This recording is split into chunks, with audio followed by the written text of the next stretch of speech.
Hi అండి, welcome to our channel. నేను మీ నివాస్ వాల్మీకి. ఈరోజు టాపిక్ ఏంటంటే కేపీ ఆస్ట్రాలజీ యాప్ గురించి చెప్పుకోవడం జరిగింది.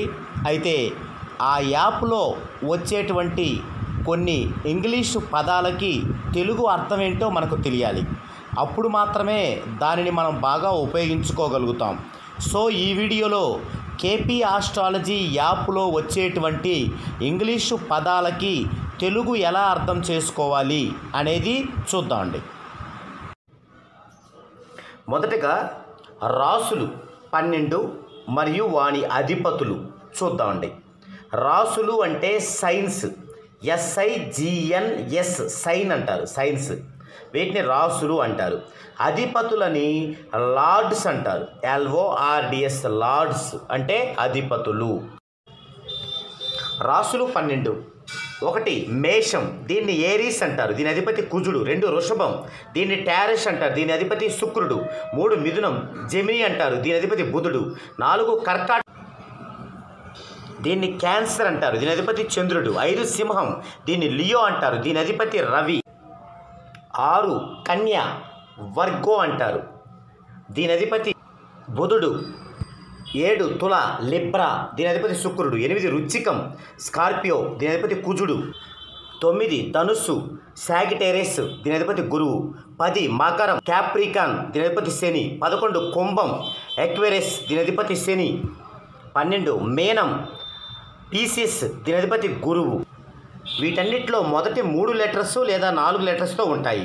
కర్కాటకాన్ని CNCR అని, మకరాన్ని CPC గాని తీసుకోవాలి. ఇది మనం అర్థం చేసుకోవాలి. అంటే ఇప్పుడు మేషం ఏరీస్ ఉంది, ARI ఉంటుంది. తులా లిబ్రా ఉంది, LIB ఉంటుంది. కుంభం యాక్వేరియస్ ఉంది, AQU ఉంటుంది. ఈ విధంగా తీసుకోవాలి. నెక్స్ట్ గ్రహాలు 9. రవి, చంద్ర, కుజ, బుధ, గురు, శుక్ర, శని, రాహు, కేతు. రవిని సన్ అంటాం, SUN సన్, రవి. చంద్రుడిని మూన్ అంటాం, MOON మూన్, చంద్ర. కుజుడిని మార్స్, MARS. బుధుడు మెర్క్యూరీ. గురువు జూపిటర్. శుక్రుడు వీనస్. శని శాట్రన్. రాహు కేతు. ఇవన్నీ కూడా మొదటి 2 లెటర్స్తోనే ఉంటాయి.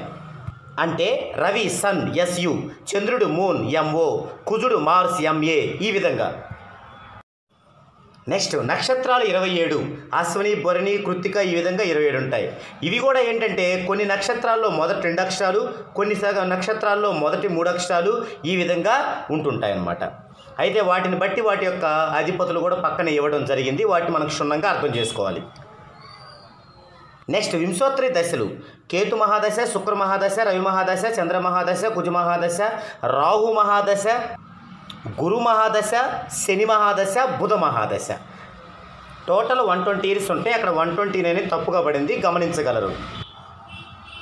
నెక్స్ట్ కొన్ని పదాలకి అక్కడ ఏం కనిపిస్తుందో మీకు చెప్తాను. లగ్నం అక్కడ ASగా ఉంటుంది. అంటే AS ఎక్కడుంటే దాన్ని మీరు లగ్నంగా భావించాలి. SIGN అంటే రాశిగా భావించాలి. అక్కడ SING పడింది. అలాగే DEG ఉంటే డిగ్రీగా, NAK-H ఉంటే నక్షత్ర పాదంగా భావించాలి. భావం అంటే హౌస్. RL అంటే రాశి లార్డు, NL అంటే నక్షత్ర lord, SL sub lord, SSL sub lord. Vimshottari దశ కావాలంటే వింశోత్తరి బ్యాలెన్స్ ఆఫ్ దశ అని ఉంటుంది. ఈ విధంగా ఆ యొక్క కేపీ ఆస్ట్రాలజీ యాప్లో ఇవి అర్థం చేసుకోవాలి. ఓకేనండి, ఇది కేపీ ఆస్ట్రాలజీని అర్థం చేసుకునే విధానం.